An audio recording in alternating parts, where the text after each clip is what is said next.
Assalamualaikum teman-teman. Salam Horas buat kita semua. Salam kenal ya dari saya Aslina Polinda Napitupuluh.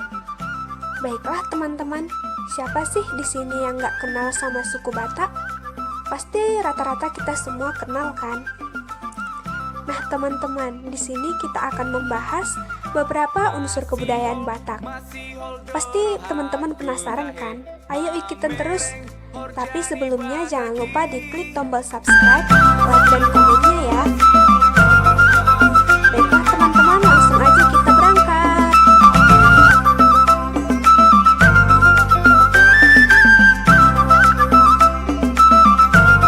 Yang pertama, kita akan membahas rumah adat Batak. Rumah bolon berasal dari daerah Sumatera Utara. Rumah bolon adalah simbol dari identitas masyarakat Batak yang tinggal di Sumatera Utara. Rumah bolon menjadi simbol dari identitas masyarakat Batak yang merupakan salah satu suku terbesar di Indonesia. Rumah bolon sering disebut juga rumah gargo, merupakan sebuah rumah pertemuan keluarga besar. Rumah adat di Indonesia, rumah adat bolon juga berbentuk panggung, di mana bagian atas dijadikan sebagai tempat tinggal dengan memiliki kamar-kamar. Tempat tidur cukup dibuat tinggi daripada dapur. Suku Batak memiliki rumah bernama rumah bolon. Bila diartikan, rumah bolon berarti rumah Aceh, rumah adat masyarakat Aceh besar. Rumah bolon memiliki makna rumah besar, karena memang ukurannya cukup besar. Perancang dari rumah bolon adalah arsitektur kuno Simalungun. Rumah adat bolon ini sekaligus menjadi simbol status sosial masyarakat Batak yang tinggal di Sumatera Utara. Dulu, rumah bolon ditinggali para raja di Sumatera Utara.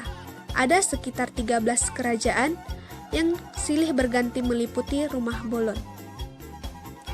Raja-raja tersebut adalah Tuan Rajiman, Tuan Nagaraja, Tuan Batiran, Tuan Bakaraja, Tuan Baringin. Kemudian Tuan Bonabatu, Tuan Rajaulan, Tuan Atian, Tuan Horbabulan, Tuan Raundop, Tuan Rahilim, Tuan Karel Tanjung, dan Tuan Mogang. Mari kita lihat bentuk rumah bolon. Bentuk rumah adat bolon pada umumnya tidak jauh beda dengan rumah adat orang Batak lainnya. Perbedaannya ada pada tiang penyangga yang terbuat dari kayu bulat atau basikah. Di atas bubungan atap rumah panggung ini diletakkan tandung kerbau.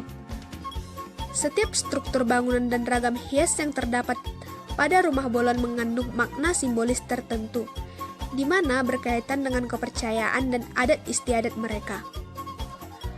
Dalam pembuatan rumah adat bolon, ada bahan-bahan bangunan yang harus disiapkan. Membangun rumah bolon terdiri dari tiang kayu raksasa atau tiang penyangga. Di bawah masing-masing tiang ditanam kepala orang. Hal itu terjadi sesuai dengan kepercayaan pada tempo dulu. Ini dilakukan demi keselamatan kerajaan dan keturunannya agar terhindar dari roh-roh jahat. Rumah bolon dibangun dengan tenaga gotong royong dari seluruh rakyat kerajaan purba, di mana mulai mengambil kayu di hutan hingga penyelesaian oleh tukang-tukang yang terpandai tanpa menggunakan satu batang paku pun.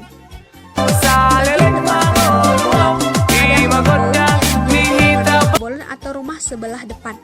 Baiklah teman-teman, selain rumah adat Batak, kita juga akan membahas pakaian adat dari suku masyarakat Batak Toba yang sering disebut dengan kain ulos. Ulos atau sering juga disebut kain ulos adalah salah satu busana khas Indonesia.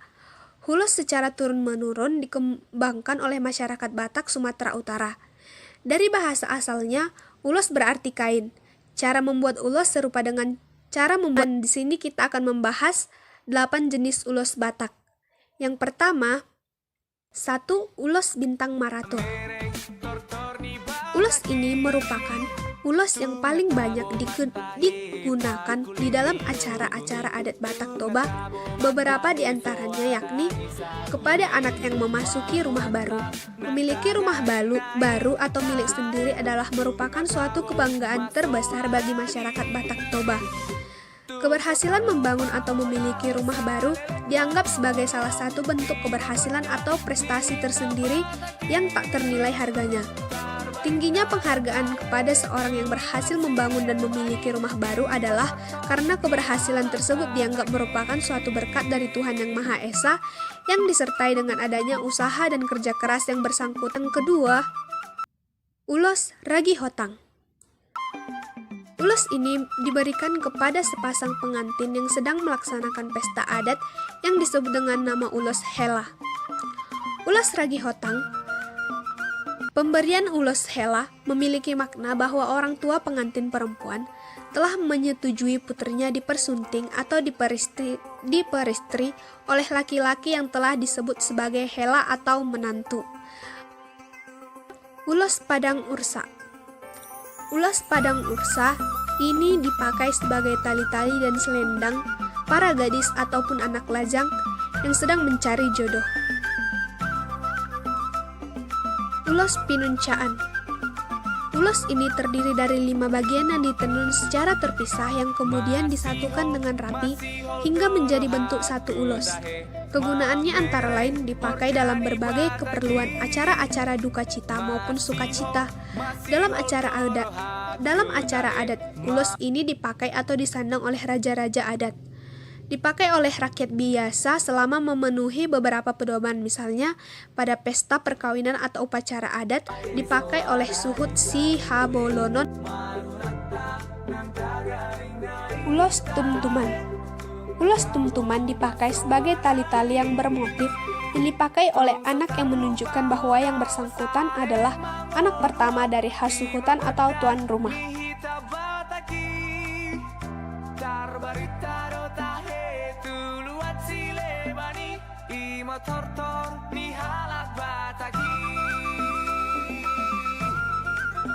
Ulos tutur-tutur.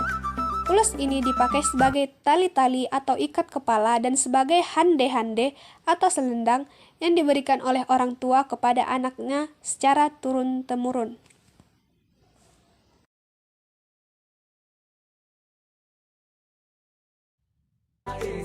Ulos si bunga umbasang. Ulos tutur-tutur.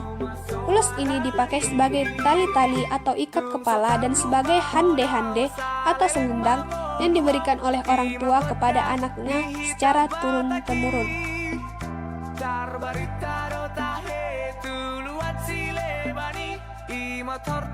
Ulos suri-suri ganjang.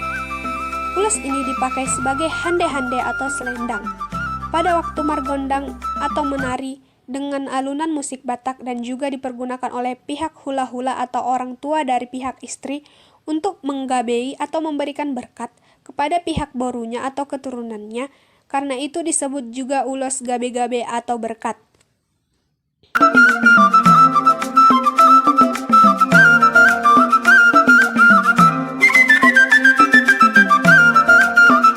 Simanggale atau sigale-gale. Sigale-gale adalah sebuah patung kayu yang digunakan dalam pertunjukan tari saat ritual penguburan mayat suku Batak di Pulau Samosir, Sumatera Utara. Sigale-gale berasal dari kata gale, artinya lemah, lesu, lunglai. Sigale-gale cukup terkenal di kalangan para turis.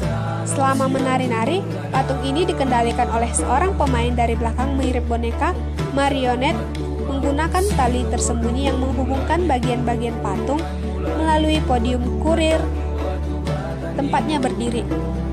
Hal ini memungkinkan bagian lengan, kepala dan tubuhnya digerakkan. Konon, jumlah tali yang menggerakkan si gale-gale sama dengan jumlah urat yang ada di tangan manusia. Si gale-gale dipergunakan pada upacara-upacara kematian, upacara untuk orang-orang yang meninggal tanpa mempunyai anak maupun yang meninggal tanpa meninggalkan keturunan, karena semua anaknya telah tiada. Upacara ini diadakan terutama apabila orang yang meninggal itu mempunyai kedudukan tinggi dalam masyarakat, seperti raja-raja dan para tokoh masyarakat. Hal ini dilakukan dengan maksud menyambung keturunan mereka kelak di alam baka. Pada masyarakat Batak Toba, apabila seseorang mempunyai kedudukan meninggal dunia dan ia tidak mempunyai keturunan, maka dipandang rendah dan tidak membawa kebaikan oleh kebaikan. Oleh karena itu, kekayaan yang ditinggalkan akan dihabiskan untuk mengadakan upacara sigale-gale untuk orang yang meninggal tersebut. Orang lain tidak akan berani mengambil harta benda milik orang tersebut karena takut tertular atau meninggal seperti pemiliknya. Suku Batak Toba memuliakan roh nenek moyang dan keturunan orang yang meninggal melakukan upacara pemakaman. Jika seseorang meninggal tanpa keturunan, sigale-gale kemudian dibuat sebagai penggantinya. Sigale-gale yang kompleks dapat seukuran manusia dan memperlihatkan antusias memakai lumut basah dan spons yang bisa diperas untuk membuat tampaknya seperti menangis. Baiklah teman-teman, demikian video kali ini. Thanks for watching and see you next time.